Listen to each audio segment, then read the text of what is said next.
umaga po.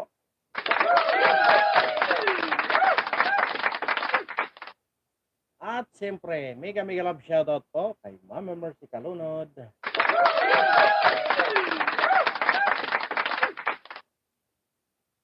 Mega love shoutout po kay Paul Donisa Official.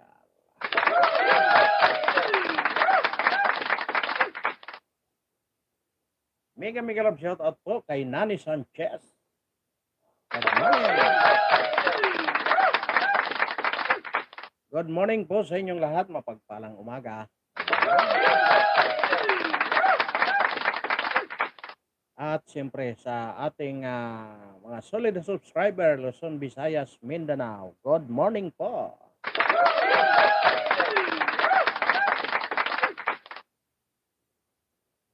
At good morning po kay Ma'am Rosalina.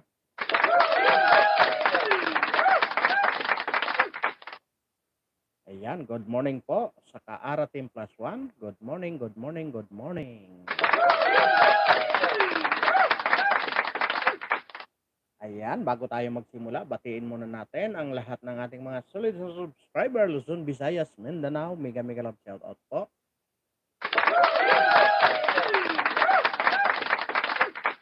At siyempre, sa buong mundo.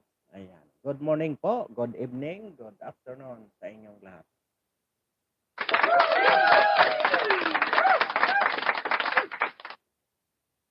At sa lahat na walang sawa na sumusuporta, mega love shoutout po sa inyong lahat. Good morning po.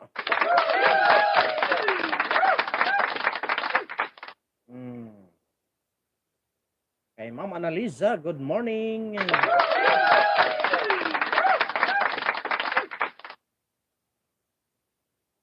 Ayan, kay Ji Chang Wok, good morning.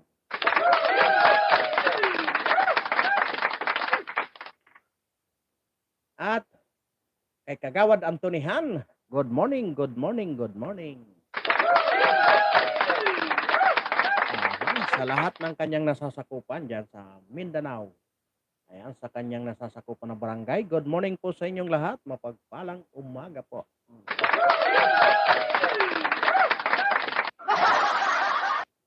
Ayan, good morning po sa inyong lahat. Mapagpalang umaga. Kay Richelle Mingarin, good morning. At yung pasilip-silip yan, good morning.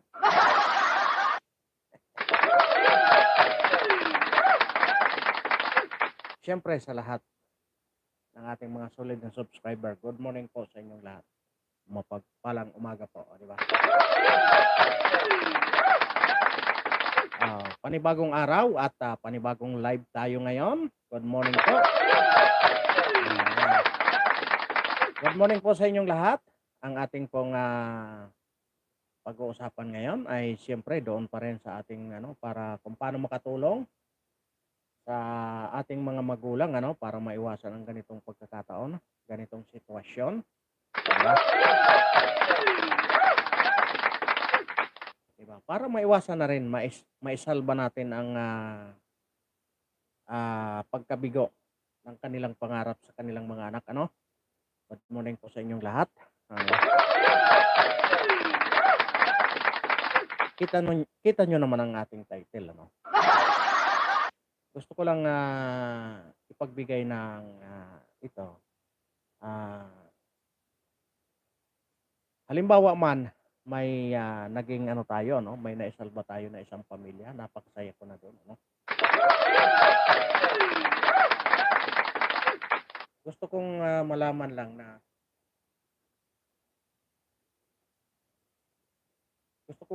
ginagawa natin to para maging awareness na rin sa lahat ng mga nanay.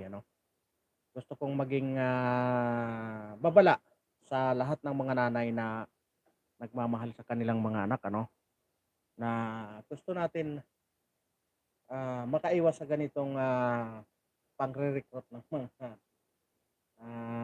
nandyan sa mapanglinlang na pamayanan ng Congress, yung tatlong natitira na Kamatayan Block.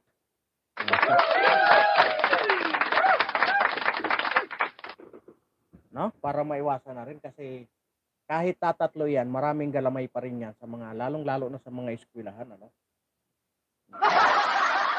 Maraming galamay yan diyan na paikot-ikot, nagre-recruit. Kunwari magtatayo ng isang, organisasyon, 'di ba, ng isang samahan diyan sa loob ng eskwelahan, 'di ba? Pero iyon ang, tanging layunin niyan ano, para makaipon ng maraming mga miyembro, 'no. Halimbawa nakapag-ipon sila diyan ng mga 30, nakabuo sila ng grupo na 30, kung ma-recruit nila ang mga 3 diyan or 10, napakasaya na niyan ano. Napakasaya na nila kung paano nila sirain yung bawat pamilya nung kanilang na-recruit na yun ano. Kaya sa pamamagitan nito ano, sana maging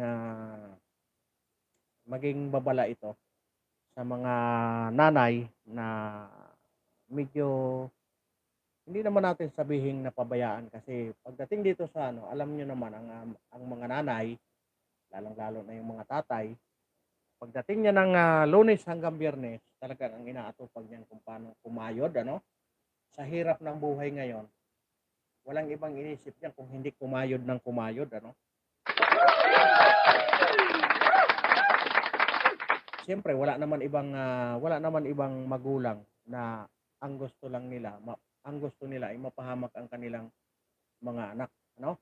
Ang gusto niyan siyempre yung ikagaganda ng kanilang pamilya. Kaya nga kumakayod diyan maghapon kahit anong hirap na hindi na nila namamalayan na yung kanilang mga anak ay, medyo naliligaw na doon sa kanilang, tinatahak na landas ano. Parang ang lalalim yata ng aking mga Tagalog ngayon ano. Parang ang lalim ng ating mga salawikain ano. Kaya sa pamamagitan nito ano, gusto kong, ipaalam sa inyo. Gusto kong malaman niyo na napakalaking bagay nitong ginagawa ni Paul Siniel ano, itong IDOQ ni Paul Siniel. Maraming salamat sa iyo, Sir Paul Siniel ano, sa pagsisiwalat ng mga ganitong kwento. Kaya na-inspire ako, gusto kong i-ano, gusto kong i-share itong, iyong mga video sa pamamagitan nito kasi gusto ko, eh, maging babala sa mga magulang na nagmamahal sa kanilang anak, 'no? Para makaiwas na doon, lalong-lalo na yung mga bata na ano, nag-aaral ngayon ano. Lord sa abaw! Aba, bakit nawala yung ano mo? Bakit nawala yung brief mo, Lord sa abaw? Anong nangyayari dito? Yung operator ko nung isang araw naghugas yun. Ba't nawala yung ano mo? Yan, sarap naman yan, kape-kape. Yan oh. Add as moderator, okay? Okay na? Ayan na. Nawala yung brief mo, Lord Sabaw, pasensya ka na. Nawala yung brief ni Lord Sabaw. Ayan, ang ating pong, talakay ngayon ano, ganda ng talakayan natin ngayon ano, para ito sa pamilyang ano, makaiwas na rin sila sa ano, makaiwas na rin sila sa mga ganitong sitwasyon ano, ganitong pagkakataon. Para maging inspired din yung mga naligaw ng landas na may pagkakataon pala ano. Kayong mga nandiyan na sa loob ano ng, organisasyon ng mga teroristang grupo, 'pag kayo sumuko, mayroon pa kayong chance ano. Katulad nitong ating, ipi-picture ngayon ay, dating, Sparrow unit. Ito yung mga ano, ito hindi ito biro dahil ito yung mga tirador ng mga, rebuilding terorista 'no. Kaya pala umaalog yung yagbols ko. Hinub Pambihira talaga si Lord. Ay, ganda nung ano mo, ganda nung, congratulations, ganda nung maisog ano mo nung ano, ah, ng linggo. Congratulations sa'yo. Lord Sabaw, yan, ganda. Nag-meet up na ba kayo ni ano? Nandiyan si ano, nandiyan si Pambansang Loyal, nandiyan si Brothers Travelers. Ayan, na-meet up nyo ba?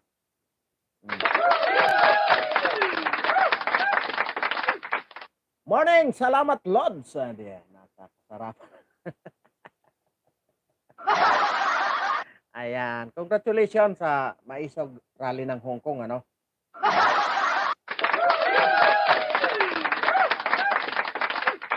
Nag-meet up na ba kayo ni ano? Anong messenger mo, boss? Ayan, ang messenger ko ay Don Don Rosal. Ah, yung Don Don TV, dinagdagan ko lang ng Rosal.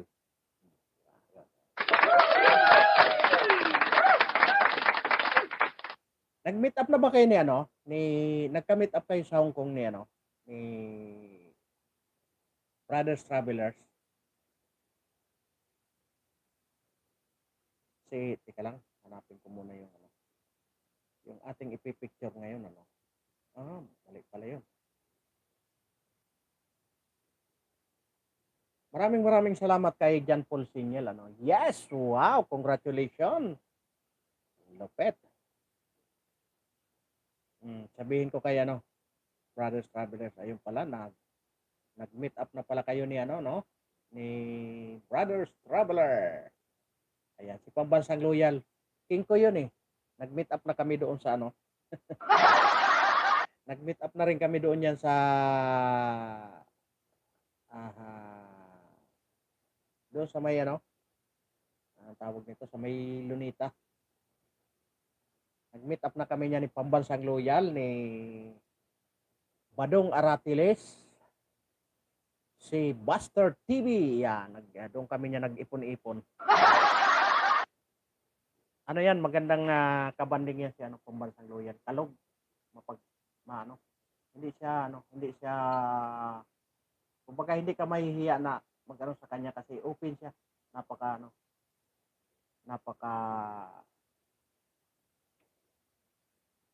friendly. Sa madaling salita, friendly ito si ano, Pambansang Loyal. Di ba?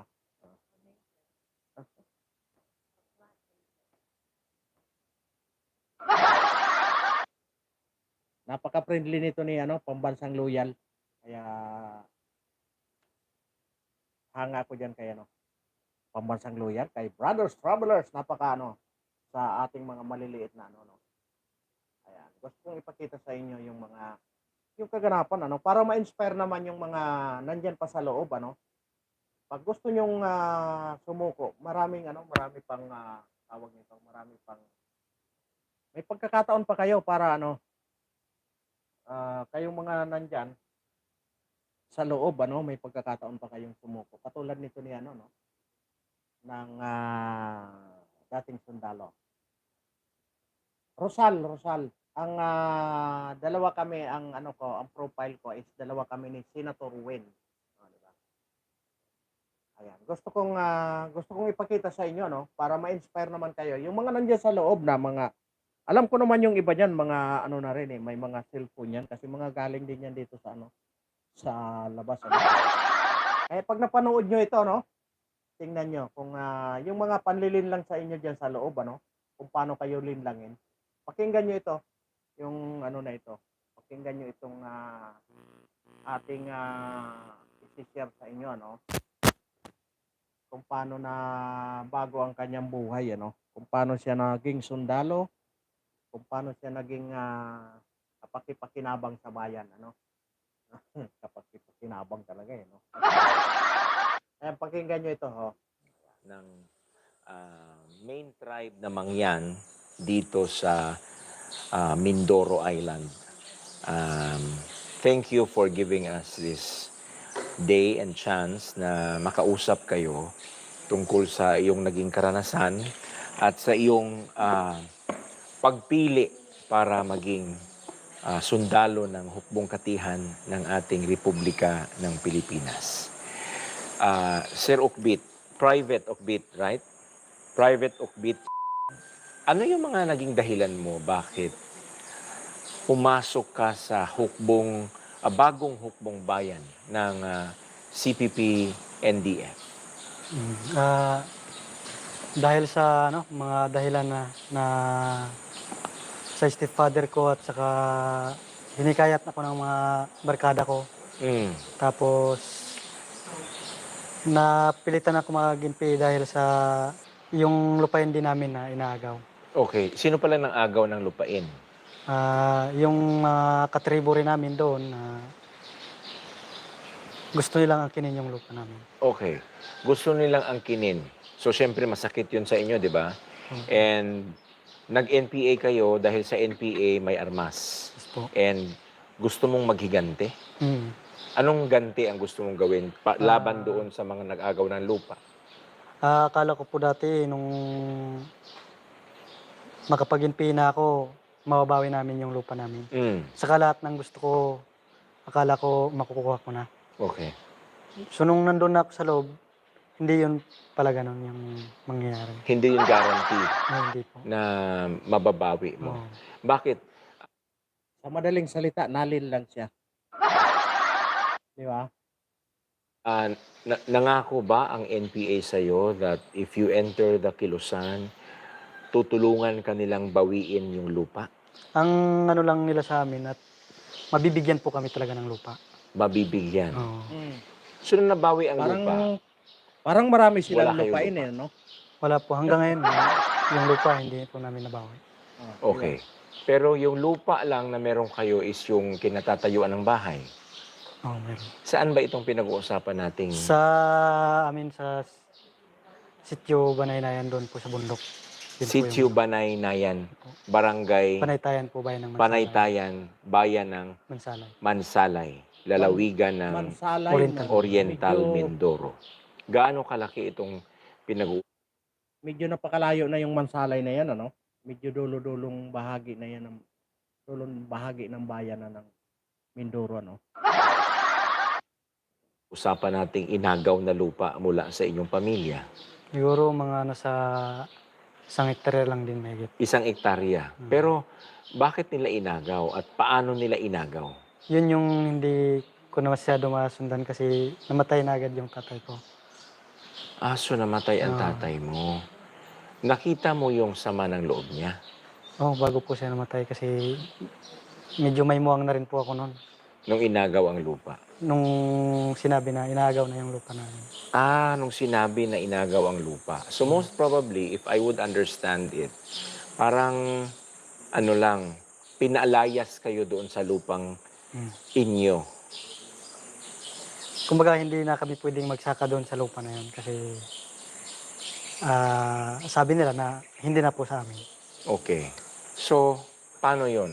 Dahil may problema kayo sa lupa, inagaw, pinangakuan kayo talaga ng NPA. Nabibigyan po kami ng lupa. Dahil naagawan kayo ng lupa. Okay. So, how old were you nung pumasok ka? Nung nag-NPA ako, hindi naman mas lalong hindi rin kami nabigyan ng lupa. Okay. Pero ilang taong ka nun? 13 years old ako simula nung siguro bago ako nag-NPA. 2013 po yun. 13 years old. Biruin mo, 13 years old, ano? Grabe. Kung paano nila linlangin yung kabataan, ano? Grabe, sinayang nila yung ano. Buti na lang naging malawak ang pag-iisip nito, no? Kaya nakabalik sa ating ano, takbong katihan, ano? 2013. So ano ang nasa loob ng NPA? Pagkapasok mo doon, kinlaim mo kaagad saan yung lupa para sa pamilya namin? Ang sabi lang nila na hintayin ko lang yung Feels like a dream, feels like magic. Ano na natin? Now I believe I can Huwag na have natin it. i-skip. Tamu. Tamu. All of my wishes came true. Huwag na natin i-skip kasi tulong na rin natin to kay Paul Singel, no, di ba?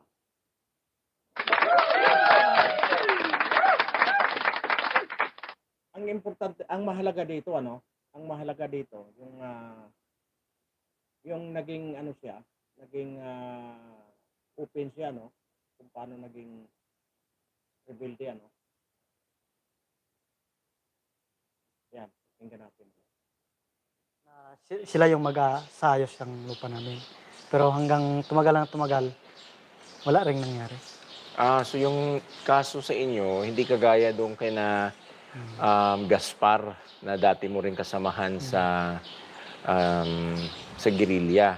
Kasi yung sa kanila, um, binigyan talaga sila ng, Lupa. ng lupa ng NPA. Dahil pinalayas din ng NPA yung hasyendero yata, yun o hasyendera. At nabigyan sila ng lupa. Pero ang pangako din sa kanya, bukod sa lupa na ibibigay at naibigay naman, dahil nga ng agaw ang NPA ng lupa, pinangakuan din siyang ipagamot yung kanyang anak. 'Di ba? Alam mo yung kwento na yun? Hindi mo alam? Pero yun yung ano na pinangakuan siyang ipagamot yung kanyang anak. At kaya siya sumama. Pero nakalabas na lang siya sa pagiging NPA, walang nangyaring pagpapagamot. So with in your case, talagang Wala po talaga. wala po talaga. Sa makatuwid Pero natin lang. ikaw lang ba yung pinangakuan o marami kayo doon sa loob? Yung iba, hindi ko maano, basta sa akin talagang sinabihan ako ng gano'n. Sabi nga Okay. nila, pangakong napako. O, diba? Habang nandun ka, siyempre, yung pinakasadya mo is to claim a piece of land eh. Di ba? Yung pakarampot na 1 hektaryang lupa na siguro ang gusto nating maangkin para makapagsaka tayo ng maayos sa pamilya. Pero, hindi ka na nabigyan. Yung pamilya mo hindi na nabigyan. Siguro ito isang pagpapatunay na talagang sinungaling ang New People's Army sa loob. Ay po, Pero ganun talaga. bakit tumagal ka ng 7 Hindi na kailangan ano, no? Kung sinungaling, sobrang sinungaling talaga. Biruin mo ipangako sa'yo ang langit na wala naman. Anong pinapangako nila? Buhay na ano, buhay na marangya? Wala naman eh. Kasi sa amin ang pinangako sa amin. Hustisya para sa lahat. Eh nasaan yung hustisya? Nung kami hinahanting na ng mga ano, hinahanting na ng kalaban, nasaan ang hustisya? Alam niyo sa totoo lang ito ha. Nung panahon na kami ay namulat na, apat kaming magpipinsan. Yung dalawa kong pinsan is mayroon ng ano, nung panahon na 1989, magbibigay daw ng amnestiya, no? Amnestiya. Kaya kami napilitan kami na lumuwas, no? Para makakuha ng amnestiya, no?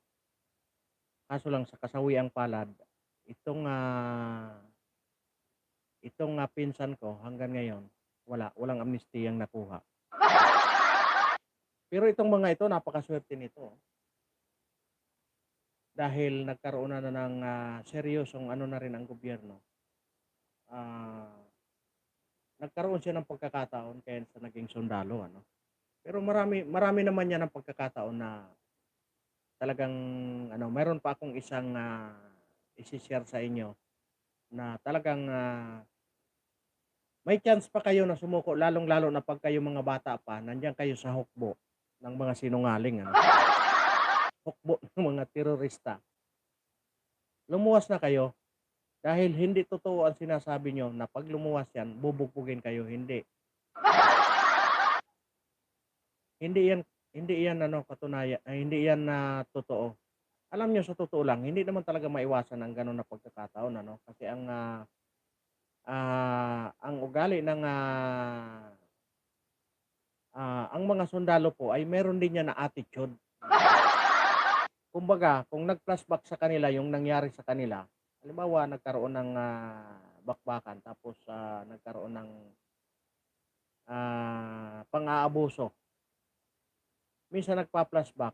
Mayroon 'yon, pero hindi naman lahat. No? Hindi naman lahat 'yan eh. Kumbaga sabi nga sa isang basket na kamatis, mayroon talaga diyan 1 or 10 nabubulok, ano? Kaya nga kahit papaano pilit na rin na inaayos ng pamunuan ng AFP, PNP, ng government official kung paano nila mapaganda ang kanilang serbisyo, no? Kaya maraming salamat naman at yung mga ganitong klaseng pagkakataon na bibigyan sila. Ang taon. Dahil yun sa ano, dahil sa nung una kasi binibigyan ako ng pag-aaral nila na ito yung parang pag-aaral nila doon sa loob. Mm. Hanggang nakita ko na yung gobyerno, dati hindi ko pa alam na sisiraan yung gobyerno eh. Ang sabi na hindi raw maganda yung ginagawa ng gobyerno. Yes. Mas dapat silang kalabanin. Mhm. Oo. Nung habang tumatagal, nagkaroon na rin kami kaya ako tumagal dahil nagkaroon kami ng encounter. Simula nung encounter namin, doon na ako nagkaroon ng, na wanted ako. Baka nakakilala na rin ng sundalo Yes. sa mga encounter. Mm. Tsaka, nasabihan na rin ako na hindi ka na pwedeng umuwi kasi wanted ka na. Pag nahuli ka ng army, nahuli ka ng pulis, pwede ka nilang torturin, pwede ka nilang patayin, pwede ka nilang isalvage. Yun yung dahilan kung bakit tumatagal din ako sa pagka-NPA ko. Okay, dala ng takot. Takot. Kasi baka Oo. magiging totoo yung sinabi nila. Pero, Takot at panlilin lang. Di ba? Biruin mo sasabihin sa'yo na tutorturin ka, baka patayin ka pa nila. Di ba? Tingnan mo ang mga nito, mga saywar. Kumbaga sa saywar 'yun eh. Para magkaroon ng takot, hindi aalis doon sa kanilang samahan hangga't sa malagot ang kanilang hininga sa pakikipaglaban sa hindi nila alam kung saan patutungo ang kanilang pinaglalaban, ano? Kaya ko naman nasabi 'yan. Lagi kong sinasabi 'yan na walang pupunta ang kanilang pinaglalaban. Eh hindi naman sila legit na hindi naman siya kita nyo hindi naman sila nakaano sa hindi naman sila nakaano sa SIC, hindi naman sila registered, 'di ba? Kumbaga talaga ito mga terorista kaya saan pupunta ang pinaglalaban nyo? Oh. Kung mananalo kayo, kayo ang uupo sa gobyerno. Yan. Eh kung mananalo, eh paano nga kayo mananalo? 'Di ba? Eh doon pa lang sa umpisa, niloko nyo na ang inyong mga membro. No? Kaya nga paano kayong mananalo? Sa umpisa pa lang nanloloko na kayo ng tao. Wala kayong ang Panginoon. Hindi yan kakampi sa mga manloloko. Manlilin lang. Hindi kayo magtatagumpay kung puro panlilin lang ang ginagawa nyo. Lalo na yung mga nandiyan sa Makabayan Block. Pinapahabak nila yung mga pamilya ng mga kanilang mga nare-recruit eh.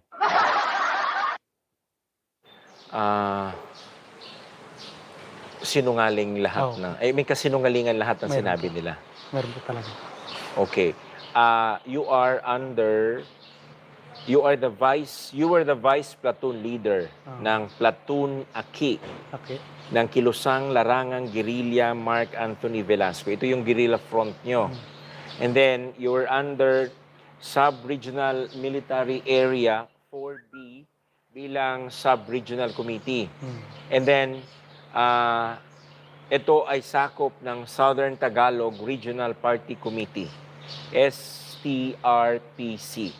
So, ito yung forma ng Kilusan dito sa Mindoro. Okay. And naging vice platoon leader ka. Ilang taon ka nung pinagkatiwalaan kang maging vice platoon leader? Siguro simula nung 2019. 2019. 2 years bago ako mag-surrender. 2 years. So anong naging role mo nung pagpasok mo hanggang 2000 within 2019? Yun, nung una, lahat ng pag-aaral doon sa NP, inaral ko yan ang inaral hanggang parang naging, yun na yung daladala kong prinsipyo na pinag-aralan ko sa kanila. Hanggang naging squad leader, hanggang nag-training kami ng training sa MP, hanggang nag-aral kami ng napakakapal ng parang Bible nila, yung May ano sila, Oo, may yung aralin, aralin makapal. ng BKP, IKP, hanggang sa nag-training rin kami ng Sparrow unit. Nag-training ka ng Sparrow. Mm. So, sa mga pag-aaral na yun, sa mga aralin na yun, ano ang naintindihan mo? Sa mga hindi nakakaalam, yung mga kabataan pa diyan, yung mga binata diyan, yung tinatawag nila na Sparrow, yun yung mga lumalabas. Yan ang, kumbaga iyon yung, 'pag may mga ano sila dito sa kabayanan, 'pag may mga, gusto silang, i-squad, i-liquidate, iyan yung mga lumuluwas. Ito ang Sparrow na ito, 'no? Lalong-lalo na yung, 'pag may gusto silang igante, 'yan. Iyan ang trabaho ng sinasabing Sparrow na ito, 'di ba? Kaya maraming, pananagutan sa bayan itong mga NPA na terorista na ito. Yung kasaysayan siguro, yung hindi ko lang din masyado, pero mas sa Mindoro,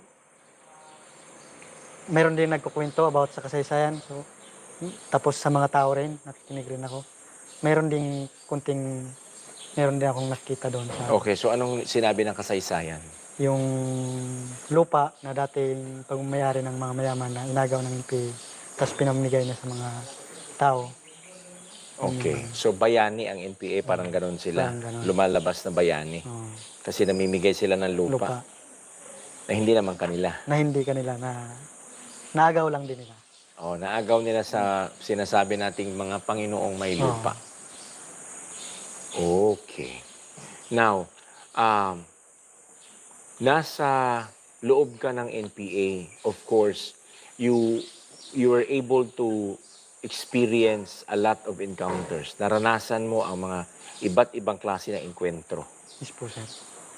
Paano yun? Anong naramdaman mo every time? Siyempre, yung first time kong encounter, talagang nung bata rin ako, talagang nakakatakot talaga.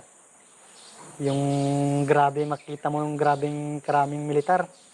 Tapos, may makita ka pa sa mga kasamahan mong umiyak. Kasi talagang, hindi talaga biro, patayan talaga yan eh. My God. Tapos, may mga kasama ka pang makita kang namatayan. May mga kasama akong namatayan na kasama ko mismo. Talagang nung una kong encounter, sabi ko sa sarili ko, siguro hindi na ako abot ng bukas. Ganun po talaga Yung isang enkwentro, mga ilang minuto yun? Siguro nung una kong encounter, umabot sa mga 30 minutes. 30 minutes. 30 Kahaba minutes. niyan.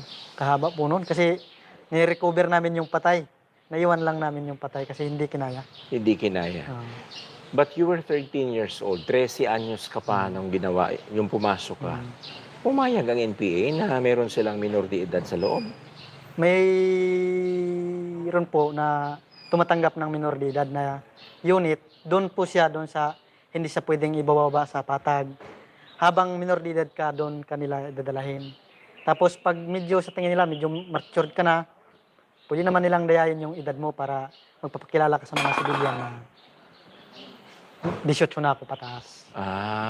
Ganun. Nung minor de edad ka, siyempre, may encounter ka. So Good may dala morning, ka talagang Nani armas. Sanchez Vlog. Good Anong morning. armas meron ka nun? Siguro, yung dala ko noon, yung encounter ko, M16. Pakinggan mo ito, ha? Mabigat Makinig yung ka kaya dito. mo. Kinaya mo Kinaya talaga. ko naman po talaga. Babala to sa Inabot po mga- kami talaga sa loob. Babala to sa mga magulang, lalong-lalo na ikaw, marami pa diyan sa inyong lugar, para naman ito ang maging batayan. Hindi lahat ng oras. Pag sinabi mong mahal mo ang iyong pamilya, basta sobra mong mahal. Katulad nito, mga recruiter ito eh. No? Mga criminal recruiter to eh. Di ba? Pakinggan mong mabuti. Kuyaw ko. Winto mo. Nalasakit. Para makakuha ka ng mga idea. No? Ayan. Pakinggan mo. Ang isang linggo, 2 beses, sunod-sunod po. My God. Oo. Mm. Talagang 2 araw lang, barilan na uli. Natamaan ka ba sa mga encounter? Sa, hindi pa naman nung SNP ako, hindi pa ako. Hindi ka tinamaan nung Mm. nag-NPA ka. Siguro grabing dasal ko na sana makabot ako ng bukas. So, siyempre, may ano pa rin pala talaga. May pagdarasal. Sa individual po yun. Individual. Hindi mo Oo. siyempre banggitin Oo, yun hindi sa mo karamihan, sabihin di ba? kahit kanino. O, bawal yun Oo, eh. bawal po Kasi, yun. as you said in the song, walang ibang inaasahan, bathala o Oo. manunubos. Oo, yun talaga Kaya, po. walang Diyos sa loob. Wala po ang Diyos. Okay. Pero, siguro lahat kayo doon, kahit walang Diyos, pag may gera, Talagang dumadasal din ko, sigurado. isa-isa kayo. Individual. Wala, wala daw Diyos pero nagdadasal. O, di ba? Kasi nga, nilinlang na kayo. Walang Diyos. Wala naman talagang Diyos dyan eh. Oh. Paano, sa umpisa pa lang, paano sila magkaroon ng Diyos? Ganito yan. Sa umpisa pa lang, niloko ka na nila. Mas gusto kong marites mo na kapit. Ay, boyset.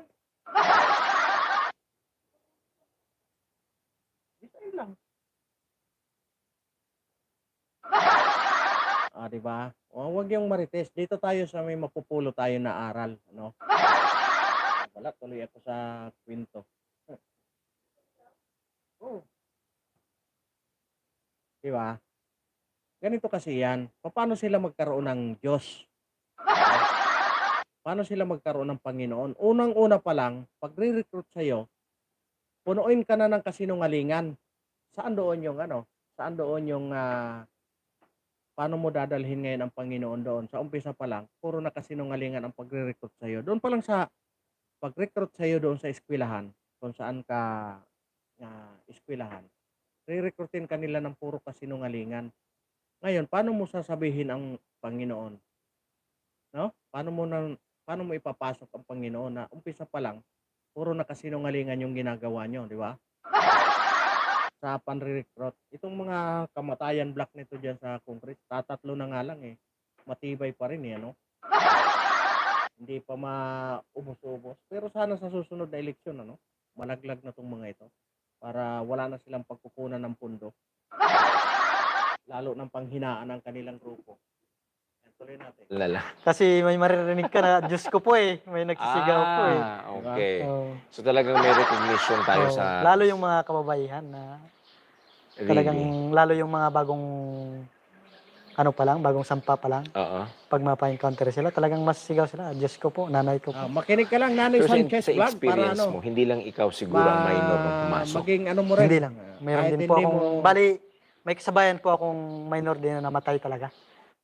Kahit hindi mo i-live, at least mai-share mo dyan sa mga kapitbahay mo, maging awareness, sa kanilang, lalong-lalo na yung mga nagpapaaral doon sa mga universidad, Yan ang kanilang pag-ingatan. Baka hindi nila alam, ayaw ko. Alam mo ba, nandito ka sa YouTube, ang dinadala natin ay katotohanan. Ayan, magpatotoo tayo. No?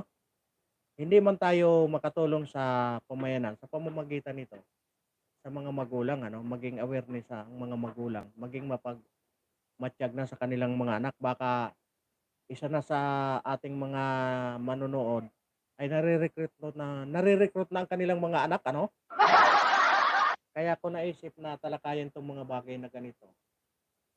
Kasi para hindi na mapahamak, no?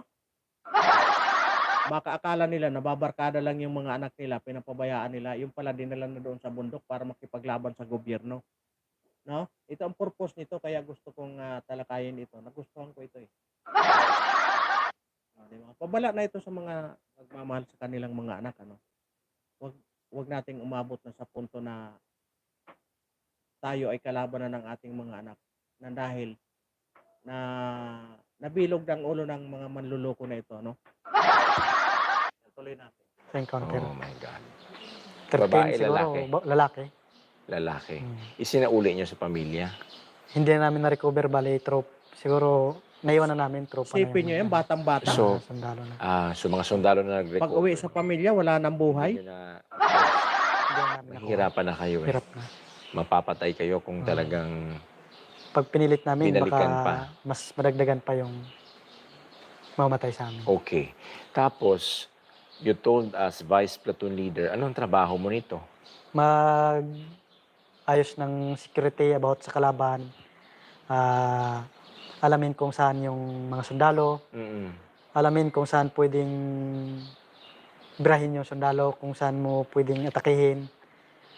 Alamin mo lahat ng bilang ng sundalo, bawat operasyon na inoperasyon kayo. Mm-mm. Saan ba to galing? Mm. Pag-aralan mo, saka ikaw yung mag-aral sa kilos ng sundalo. Okay. Tapos submit sa platoon leader mo, sa maging mga kasamahan mo na ito yung nakukontak ko sa labas na ito yung galaw ng sundalo. Kaya sila rin mag-decide na mag-ingat tayo dahil ganyan ang galaw nila, baguhin din natin yung, kumbaga iiwas kami, So, 2019 ka naging Mm. platoon leader. vice platoon leader. Vice Platoon Leader, I'm sorry.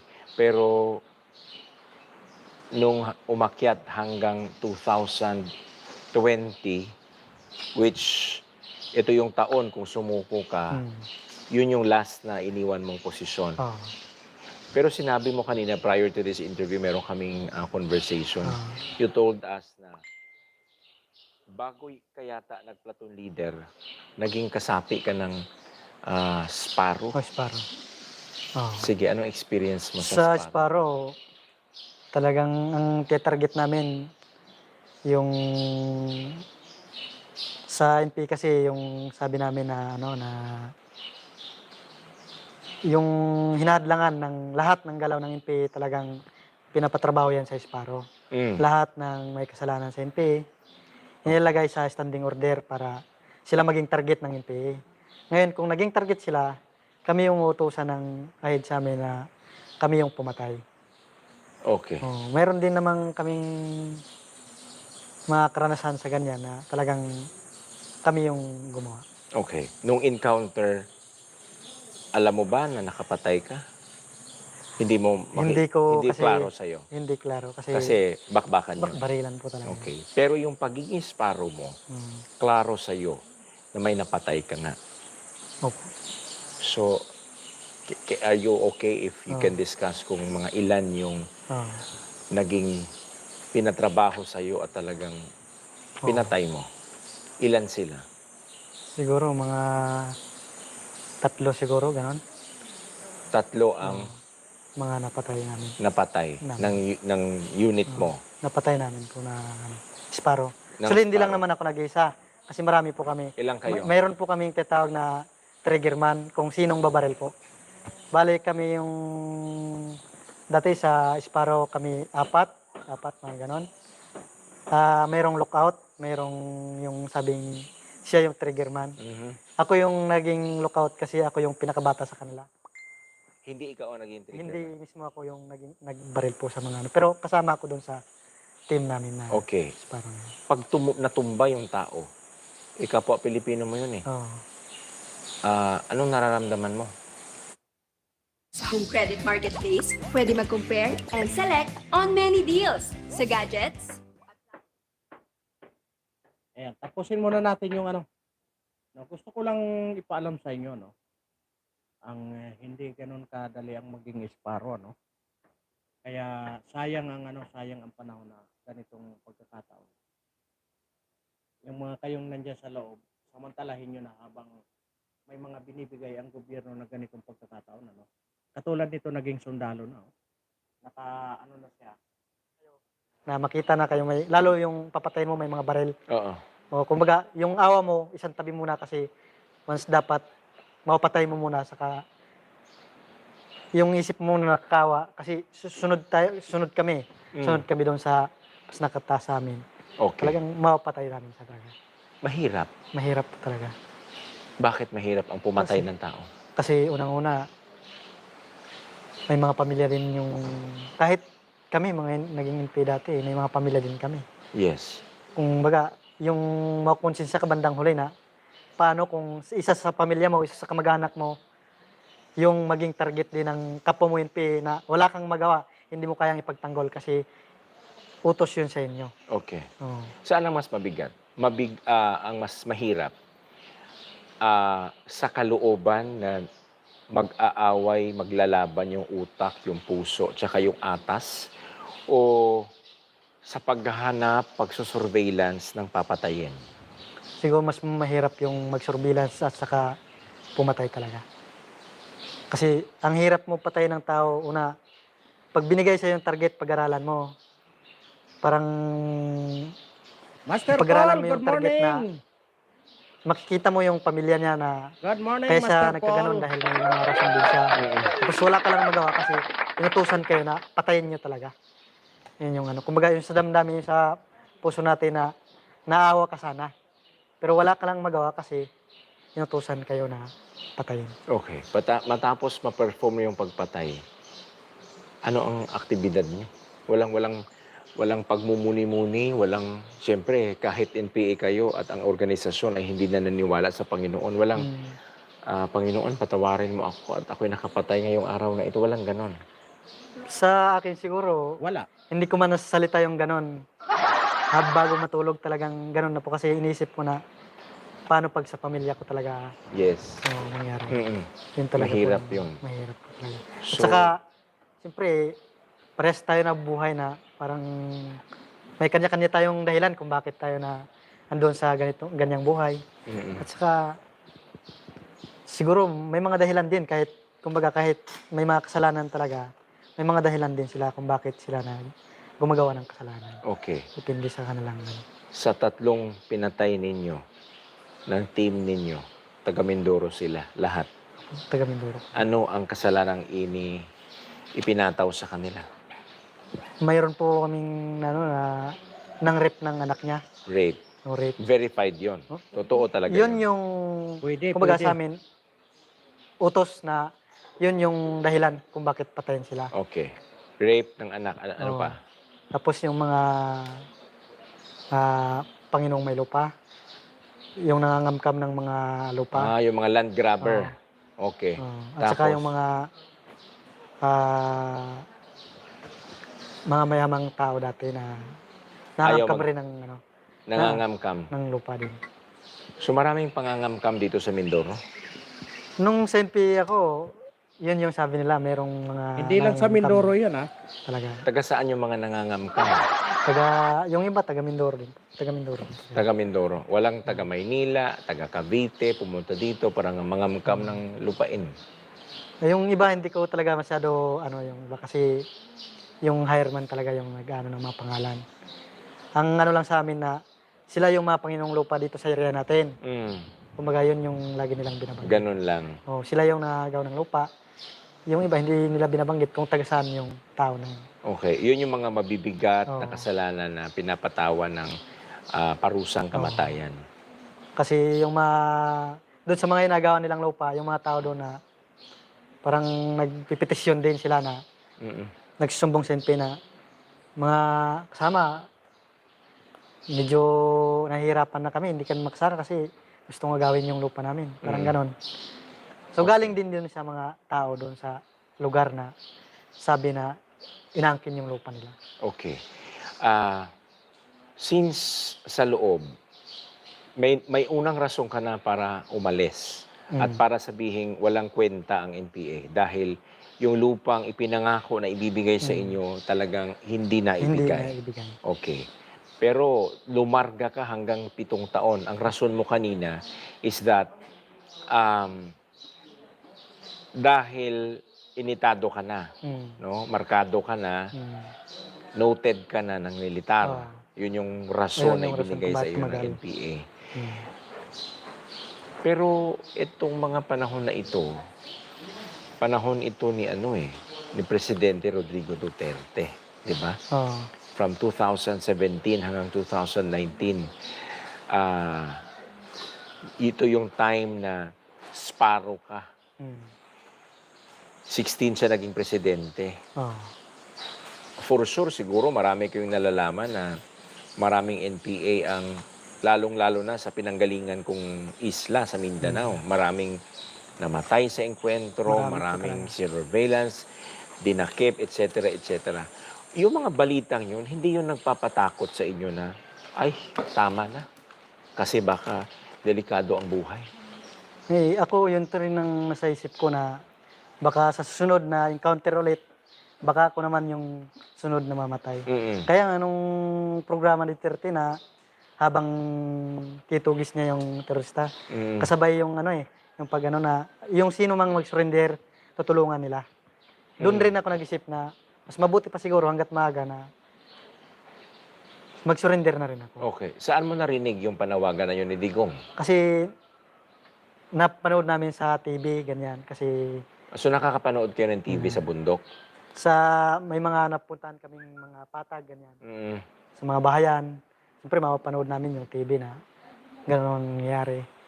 Pero nung iniisip mo yun, wala kang kasamang parang, sige, mukhang yung nararamdaman mo ba? Walang ganong Oo, mga hindi, pag-uusap? wala talaga.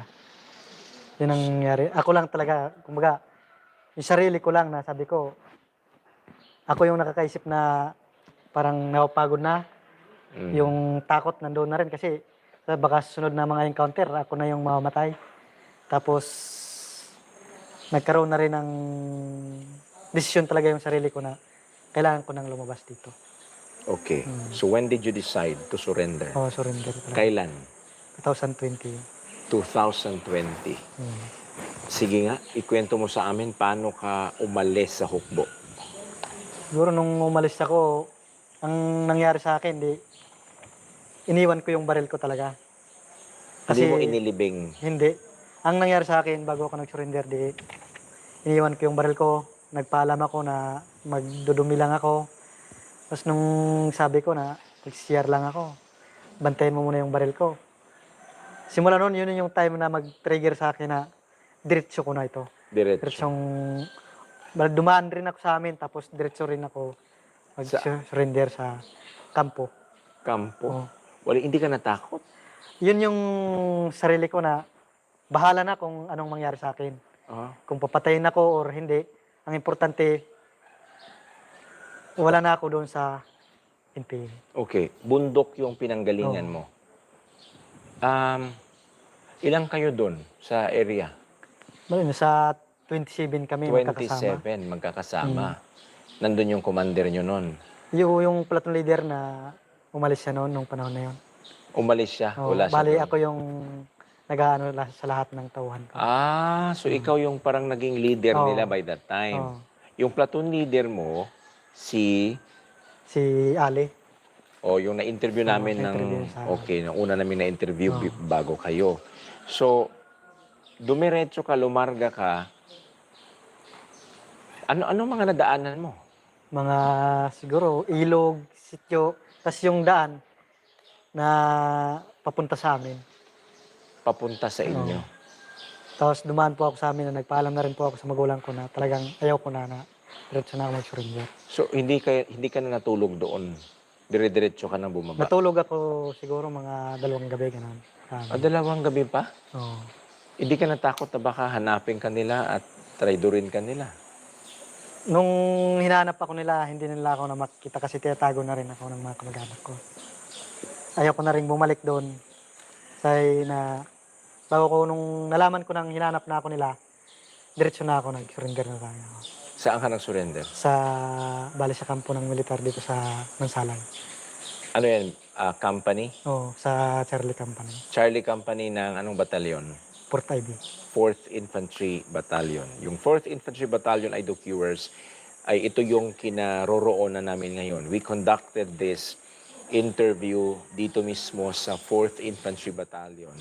At itong nakikita ninyo, as you can see, we did not show the face of our guest because kahit siya'y sundalo na, may mga operasyon pa rin silang ginagawa na pwedeng makaapekto sa kanilang operasyon if i-display namin yung kanyang pagmumukha.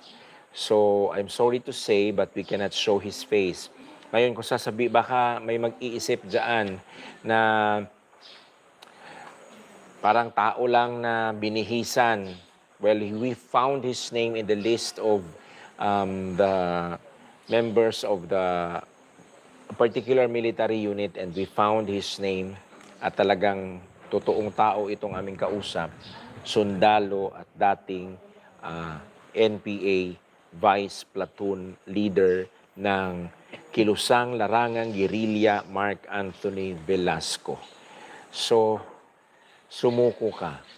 At nang sumuko ka, of course, to my understanding, sa pagkakaunawa ko, sangkatutak na interogasyon ang tinanong sa'yo. Tama? Ganun po talaga. Lahat po ng nagawa ko sa taas, Mm. tinanong nila yon lahat. Yes. Hindi rin ako nag-alinlangan na sabihin ko lahat ng pati yung mga civilian kung sinong mga tinuluyan namin. Lahat po yan. Na tinuro ko yun sa kanila. Lahat ng impormasyon ng nandun ako sa taas, sinabi ko yun lahat sa kanila. Nag-cooperate ka. Oo. 25, yung sabi mo, 25 or 27 ang iniwan mong membro ng 27 kami noon. 27. Memoryado mo yung pagmumukha nilang lahat. Oo. Isinumbong mo din. Oo, sinabi ko po yun lahat. Among the 27, dahil ikaw ay sundalo na ngayon, sa 27 na yun, siyempre, mamomonitor nyo naman yan. Oo. Ilan na lang daw sila ang natira doon? Siguro ngayon, hindi ko na rin mabilang pero kunti na po talaga sila. Half of the 27? Kasi karamihan ng 27 na yon mga nag-surrender na rin. May mga namatay na, mga encounter. Mm. Na ako mismo yung nakakita na mga bangkay nila na patay talaga sila. Yung iba yun nga, yung surrender na rin. Yung iba siguro na interview na lang. Okay. Di ba sabi nila mas mainam na ang isang NPA ay hindi patayin sa bakbakan? Kung hindi, mas mainam na mapasuko natin sila. May ginawa kang pagpapasuko? Did you nag-communicate ka ba? Nakiusap ka sa kanila na sumuko ka? Sumuko na kayo, tutulungan namin kayo. May ganun kang ginawa. Actually ngayon, yun yung purposes namin na ako yung maging halimbawa. At saka nagkukumbinsi ako sa mga kakilala ko na hindi pa surrender na sana mag-surrender na rin sila para mabigyan ng gobyerno ng pagkakataon para magbago at makasama nila yung pamilya nila. Okay. Yun yung ginagawa namin ngayon na lahat ng pamilya din, ng pamilya ng NPA na kinakausap namin na sana makakausap nyo ulit yung anak nyo, yung kapatid nyo, na ako mismo nanggaling na ako dyan na ipakita ko sa inyo na talaga ito yung itsura ko ngayon na malaki yung pagbabago. Okay. Na makasama mo yung pamilya mo at magkaroon, kung yung karamihan kasi dyan walang edukasyon maliban doon sa mga galing UP talaga. Yes. Magkaroon sila ng pag-aaral pag nag-surrender sila. Okay. Magkaroon sila ng edukasyon sa kanila. Sa panawagang ginawa mo at sa pakikipag-communicate mo sa mga magulang para mga magulang makipag-communicate sa mga anak, may sumuko na. Mayroon na rin po. Mga ilan yun? Siguro, yung mga kasamahan ko dati, 2, yung mga nakumbinsi ko na talagang surrender. Sumuko sila. Okay. Sa 27 na nandun, may taga University of the Philippines? Sa amin, wala po sa unit namin, wala pong... Wala sa unit ninyo. So lahat kayo doon, Mangyan? May mga Tagalog din po. May mga Tagalog. Tagalog. Mga siguro sila yung mga inilipat from other unit. Oo. Inilipat dito, itinawid. Oo. Okay. Ngayon, sundalo na kayo, sir. Kumusta? Yung malaki talaga yung pagbabago na nakakatuwa pong pakiramdam na pinagbigyan tayo ng gobyerno para magkaroon tayo ng trabaho, makatulong doon sa kapwa nating tao. At yung magkaroon din ng kasama tayo sa isa na tumutulong doon sa usapang pangkapayapaan na sana mahikayat natin sila na magbago rin. Na mapagaya rin sila sa kagaya ko na magkaroon din sila ng trabaho. Kahit magkaroon sila ng konting kabuhayan. Yes.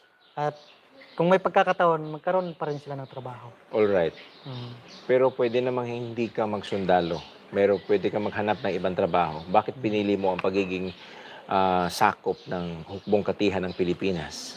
Mas ginusto kong magsundalo kasi unang-una, gusto ko na rin makatulong doon sa, lalong-lalo na doon sa, ngayon, gira talaga eh.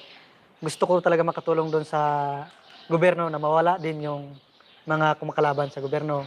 Kasi galing ako dyan, para sa akin, may tulong ako sa kanila na kung paano ipakita sa kanila yung mga ginagawa nila doon sa taas, yung mga kung paano yung pamamaraan nila, kung paano patayin yung mga army, kung paano nila ambusin. So ako yung nakakaalam noon na kumbaga ano tawag diyan, may pakita rin sa army na yun ang huwag natin gawin. Ay umiwas tayo doon para hindi tayo mamatayan at sila dapat yung sila yung mawawala doon sa ano natin. Okay. So lahat ng kaisipan, lahat ng katuruan na ibinigay sa iyo ng kilusan, talagang zero na sa utak mo. Wala na sa puso Wala mo. na po talaga. Kasi may mga encounter na rin po kami na ano. Encounter. Di ba? Kasi naging rebelde ka eh. Oo. Pero walang perfect na organization. Wala. Paano kung may makita kang mga mali? Paano kung may makita kang mga hindi maayos? Dumaan ka sa pagiging rebelde. This is a Philippine Army. Marami talagang mga issues na kumakalat sa paligid. How will you handle that? Paano mo haharapin yon na siyempre sa puso mo? Kaya nga nag-NPA ka dahil may mga inhustisya.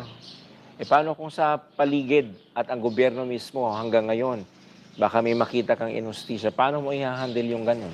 Dito sa government naman ay may ano naman tayo, may batas naman po talaga tayo na Okay. may mga pwede naman tayong gawin na mga batas, may mga abogado naman kung paano yung ano. Hindi pa sapat para yung damdamin mo na mag-rebuild ka na ulit. May mga pamamaraan pa tayo na may pwede naman tayong lapitan, pwede man tutulong sa atin Yeah. na hindi sapat para bumalik ulit tayo sa ganyan na Master galing na tayo Paul. doon sa ano. Thank you Mga sa iyong pagkakamali din pagtambay na, dyan, Master Paul. May mga batas tayo ng sinusunod. Malapit na tayong Okay. matapos, ano? So matiwasay na ang buhay, sir. Mapayapa. At I believe maunlad na din. So ano nang nagbago sa iyo ngayon? Ngayon na sundalo ka. Bukod sa yung uniform, may baril ka, may magandang sweldo, ano pa ang Siguro sa akin, yung natulungan ko yung mga kapatid ko na makapag-aral. At mas gusto ko talaga silang tulungan na kahit yung mga pamangkin ko na ayaw ko lang sila mangyari sa kanila na dahil sa walang edukasyon, kumbaga mag-isip sila ng malayo doon sa magkaroon sila ng trabaho. Kaya gusto ko rin sila na hindi sila mapagaya doon sa akin na hindi nakapagtapos talaga ng pag-aaral. wow. Oo. Kaya yun yung iba na dahilan na nakabili na rin ako ng lupa. Wow. Oo. So Para- may lupa ka na. Oo. Gaano kalawak itong Yung lupa natin? pinagtirikan ko po ng bahay ngayon, binili ko po yun. Binili mo ng magkano? Siguro nung 2000, pag surrender ko, nung binigyan ako ng pera ng gobyerno, binili ko agad yun ng lupa. How much was that? 40,000, 40,000. Gaano kalaki? 400 square meter. Malaki na yun. Malaki na yun. 400 square meters. Tapos, wala pang sakahan. Wala ka pang Wala binili pa po. sakahan. Yun yung sunod kong, Yun yung next plan. Oo. Yung bahay, Yun po yung ngayon, ginagawa ngayon. ginagawa talaga. Wow. Sino mga nakatira doon sa bahay? Yung magulang ko, yung mga kapatid ko, saka yung asawa ko. Yung asawa mo. May anak na kayo? Mayroon na po. Wow. Yung sinabi mo nagpapaaral ka ng pamangkin. Oh, kapatid? Kapatid ba Kapatid yun? at saka pamangkin ko po. Mga ilan sila? Yung 7 po sila. 3 7. yung kapatid ko, 4 yung pamangkin ko. Bali, yung asawa ko pa, pinapaaral ko pa yun. Wow. Really? Oo. Anong college? College na po yung asawa ko, sa Kinder College. Anong kurso? Accounting. Wow. Mahal-mahal siguro yan. Ay, kailangan po talaga. At So, yun talaga po. for sure, nag-loan ka siguro for Wala pa naman. wala. Wala pa. Very good. So, never ka pa nag-loan Hindi pa. simula ng nagsundalo. Wala pa. At least naturuan ka sa financial management. No? So, dito natin makikita, sir, na ang sundalo is not just for protection. It's not just about protecting the galing. country, but also it provides for the family. No? Nagsusustento siya sa pamilya. Oo. So, para mabuhay din ang pamilya. Kasi hindi naman pwedeng nagtatanggol tayo sa ating bayan na wala tayong pera, Mm. wala tayong pampakain sa pamilya. Yun talaga po. Priority pa rin yun. And we are glad na you handled it well, yung pera mo, and then yung opportunity, yung pagkakataon. So, makikinig ulit yung ating mga kaibigan at mga kapatid na NPA. Una, ano ang gusto mong sabihin sa kanila? Sa mga kasamahan ko dati, siguro nakita niyo naman kung ano yung buhay ko ngayon. Tama. Mas maganda kung mag-surrender tayo na hindi aabot doon sa posible na encounter. Mm. Pwede mang silang mamatay, pwede silang mabumba, pwede silang lahat ng pamamaraan ng gobyerno ginagawa kasi. Pero mas maganda sana kung sa pamamaraan ng pag-surrender, magbagong buhay, at makasama nila yung mga anak nilang naiiwan, yung pamilya nila, kapatid nila. Mas maganda yon, nasa magandang pamamaraan yun. Kung nasan man sila, mas maganda yung makipag-usap sa gobyerno para magkaroon ng kapayapaan at makasama nila yung kanilang pamilya. Okay. May mga kabataang katulad mo noon na nag-aaral sa mga universidad, sa mga pamantasan ng Pilipinas, sa Luzon, Visayas at Mindanao. May mga kabataan sigurong nakikinig ngayon na may issue din na katulad mo, inagawa ng lupa, may mga nakaranas ng inhustisya. Ano ang gusto mong sabihin sa kanila para kahit may mga ganong karanasan, hindi sila makakapasok sa nakamamatay na Rebellion New People's Army? Siguro sa akin, sa mga kabataan na may mga problema, kung may mga problema sila, mas maganda kung may mahanap silang tutulong sa kanila. Siguro naman, napakalawak ng Pilipinas. Hindi sapat para magrebelde sila. Mas maghanap sila ng taong makakatulong sila sa daming tao. Meron silang mahanap na talagang tutulong sa kanila. May mga problema naman na may mga solusyon talaga. At yung iba naman na may mga problema din na hindi sapat para mag-rebelde talaga sila na kung ano-anong gawin na sila sa buhay, magpakamatay, lalong-lalo na yung kalabanin yung gobyerno. Mm. Yun ang huwag na huwag nilang gagawin. Dahil, Dahil pwede nila doon na sila magsimula ng hindi lalo maganda yung maging buhay nila. okay, At pagsisihan nila bandang huli. okay. Oo. So with that, Private Ukbit, Ayun, narinig nyo yung kanyang salaysay, Dating isang ito, ngayon isa na siyang sundalo. Kaya yung mga diyan, yung mga magulang, lalong-lalo na yung nagpapaaral ng kanilang mga anak. Lalong-lalo na yung mga wala nang ibang ginawa kung hindi alagaan ang kanilang anak, Nagpapaka sub sa kanilang trabaho para lang mabigyan ng magandang kinabukasan. Tapos hindi nila namamalayan na nare-recruit pa pala ito ng mga mapagsamantalang komunista na ito, Kaya sa lahat ng mga nanay sa nakapakinig nito, yun, isang nagpapatotoo na ang hukbo ng mga komunista na ito ay walang pupunta na maganda. Dahil hindi naman talaga nila alam ang kanilang pinaglalaban. Unang-una, sa umpisa pa lang, niloko na sila. Sinamantala na ang kanilang kahinaan, sa pamamagitan ng panluloko sa kanila, Pangalawa, dadalhin sila doon sa kamatayan na hindi nila alam, Ito ang isa sa ginagamit nilang panluloko ng mga nito. Kaya sana sa mga susunod na panahon, mawala na itong tatlo na ito diyan sa Kongreso, na ito ang ginagawang legal front para makapasok diyan sa mga komunista na yan, Kaya sana mapakinggan nyo ito para yung mga nandiyan nasa loob, mapakinggan nyo inano ng inyong mga dating kasamahan, sinalaysay, na hindi totoo na pag kayo ay sumurrender, tutorturin kayo, no? Kung hindi, ang inyong pag-surrender ay may naghihintay na magandang kinabukasan para sa inyo, no? Kaya sa muli, maraming salamat po. Sa lahat ng mga dumaan, maraming salamat po, lalong-lalo na diyan kay Master Paul, kay Nani Sanchez. Ayan, at sa Team KTV, maraming salamat po sa inyong lahat. Mapagpalang umaga po. Hanggang dito na lang. Paalam.